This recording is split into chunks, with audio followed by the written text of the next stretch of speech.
ಶಿವಶಂಕರ ಸರ್ವಾತ್ಮನ್ ನೀಲಕಂಠ ನಮೋಸ್ತುತೆ. ಸರ್ವಮಂಗಲದಾತಾರೋ ಪಾರ್ವತಿ ಪರಮೇಶ್ವರೌ ಗಣೇಶ ಸ್ಕಂದ ಸಂಯುಕ್ತೌ ವಂದೇ ವಾಂಛಿತ ಸಿದ್ಧಯೇ. ಶ್ರೀ ಗುರುಭ್ಯೋ ನಮಃ. ಭಗವಂತ ಎಲ್ಲ ಕಡೆ ಇದ್ದಾನೆ. ಆದರೆ ಎಲ್ಲ ಕಡೆ ಇದ್ದ ದೇವರನ್ನು ನಮಗೆ ನೋಡಲಿಕ್ಕಾಗುವುದಿಲ್ಲ. ದೇವರನ್ನು ನೋಡಬೇಕಾದರೆ ಒಂದು ಜಾಗಕ್ಕೆ ನಾವು ಬರಬೇಕು. ಯಾವ ಜಾಗದಲ್ಲಿ ದೇವರನ್ನು ನೋಡಲಿಕ್ಕಾಗತ್ತೆ?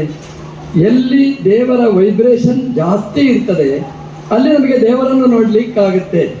ಇವತ್ತು ದೇವರನ್ನು ನೋಡುವುದು ಎಲ್ಲಿ ಅಂತಂದರೆ, ದೇವರ ವೈಬ್ರೇಷನ್ ತುಂಬ ಇರುವ ಪಡುಬಿದ್ರೆಯ ಮಹಾಲಿಂಗೇಶ್ವರನ ಈ ಜಾಗದಲ್ಲಿ ದೇವರ ವೈಬ್ರೇಷನ್ ತುಂಬ ಇರುವುದರಿಂದಾಗಿ ದೇವರನ್ನು ಇಲ್ಲಿ ನಾವು ಕಾಣಲಿಕ್ಕೆ ಸಾಧ್ಯ.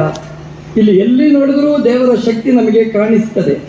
ಕಂಬಗಳಲ್ಲಿ, ಮಾಡಿನಲ್ಲಿ, ಎಲ್ಲಿ ನೋಡಿದರೂ ಇಲ್ಲಿ ಆ ದೇವರ ವೈಭವ ಕಾಣಿಸ್ತದೆ. ಎಲ್ಲೆಲ್ಲಿ ಯಾವುದ್ಯಾವುದು ಇರಬೇಕೋ ಅಲ್ಲೆಲ್ಲಿ ಅದು ತುಂಬಿಕೊಂಡಿದೆ. ಎಲ್ಲಿ ಕಲ್ಲಿರಬೇಕೋ ಅಲ್ಲಿ ಕಲ್ಲಿದೆ, ಎಲ್ಲಿ ಮರ ಇರಬೇಕೋ ಅಲ್ಲಿ ಮರ ಇದೆ, ಎಲ್ಲಿ ತಾಮ್ರ ಇರಬೇಕೋ ಅಲ್ಲಿ ತಾಮ್ರ ಇದೆ, ಎಲ್ಲಿ ಬೆಳ್ಳಿ ಇರಬೇಕೋ ಅಲ್ಲಿ ಬೆಳ್ಳಿ ಇದೆ, ಎಲ್ಲಿ ಬಂಗಾರ ಇರಬೇಕೋ ಅಲ್ಲಿ ಬಂಗಾರ ಇದೆ. ಹಾಗಾಗಿ ಸರ್ವಾತ್ಮಕವಾಗಿ ಸುಂದರವಾದಂತಹ ದೇವಾಲಯ ನಮ್ಮ ಪಡುಬಿದ್ರೆಯ ಈ ಮಹಾಲಿಂಗೇಶ್ವರನ ಈ ದಿವ್ಯವಾದ ಸನ್ನಿಧಾನ. ನಾವು ಈ ದೇವಾಲಯದ ಈ ಪರಿಸರಕ್ಕೆ ಬಂದರೆ ದೇವರದೊಂದು ನ್ಯೂನತೆ ನಮಗೆ ಕಾಣಿಸ್ತದೆ. ದೇವರು ಇಷ್ಟು ವೈಭವ ಕೊಟ್ಟಿದ್ದಾನೆ, ನೋಡಲಿಕ್ಕೆ ಎರಡೇ ಕಣ್ಣು ಕೊಟ್ಟ ಅಂತ ಒಂದು ನ್ಯೂನತೆ ನಮ್ಮಲ್ಲಿ ನಾವು ಕಾಣ್ತೇವೆ. ನಮಗೆ ಮೈ ತುಂಬ ಕಣ್ಣಿದ್ರೆ ಇಡೀ ಕಣ್ಣಿನಿಂದ ಈ ಪಡುಬಿದ್ರೆಯ ಈ ವೈಭವವನ್ನು ನಾವು ನೋಡಲಿಕ್ಕೆ ಸಾಧ್ಯ ಇರ್ತಿತ್ತು. ಹಾಗಾಗಿ ದೇವರ ಹತ್ರ ಹೇಳೋಣ, ನಮಗೆ ಮೈ ಇಡೀ ಕಣ್ಣು ಕೊಡು, ಈ ವೈಭವವನ್ನು ನಾವು ನೋಡ್ತಾ ನಾವು ಆನಂದಪಡಿಸ್ತೇವೆ. ನಾವು ಕಲ್ಲನ್ನು ನೋಡಿದರೆ ಆ ಕಲ್ಲು ಮಾತಾಡ್ತದೆ, ಅದು ಜಡ ಅಲ್ಲ. ಪ್ರಾಯಶಃ ನಾವೇ ಜಡ ಆಗಿ ಬಿಡ್ತೇವೆ. ಆ ಕಲ್ಲಿನ ಮುಂದೆ ನಿಂತರೆ ನಮಗೆ ಮಾತು ಬರುವುದಿಲ್ಲ. ನೋಡ್ತಾ ಕೂತ್ಕೊಂಡ್ರೆ ಅದರಲ್ಲಿ ಚೈತನ್ಯ ತುಂಬಿಕೊಂಡಿರ್ತದೆ. ನಮ್ಮ ದೇವರು ಕಲ್ಲಲ್ಲಿ ತುಂಬಿದ್ದಾನೆ. ನಾವಿದನ್ನು ನಾವು ನೆನಪಿಟ್ಟುಕೊಳ್ಬೇಕು. ಇಷ್ಟು ಕಷ್ಟಪಟ್ಟು ಈ ಶೈಲಿ ದೇವಸ್ಥಾನ ಶಿಲಾಕಾಷ್ಟವನ್ನು ನಿರ್ಮಾಣ ಮಾಡಿದ್ದಾರೆ. ಈ ಯೋಗಕ್ಕಿಂತ ಕ್ಷೇಮ ಅನ್ನೋದು ಮುಖ್ಯ. ನಮ್ಮಲ್ಲಿ ಏನೊಂದು ಕೆಟ್ಟ ಸಂಪ್ರದಾಯ ಇದೆ ಅಂತಂದರೆ, ದೇವಸ್ಥಾನಕ್ಕೆ ಬಂದರೆ ದೀಪ ಹಚ್ಚಬೇಕು, ಹಚ್ಚಿ, ನಾ ಬೇಡ ಅಂತ ಹೇಳೋದಿಲ್ಲ.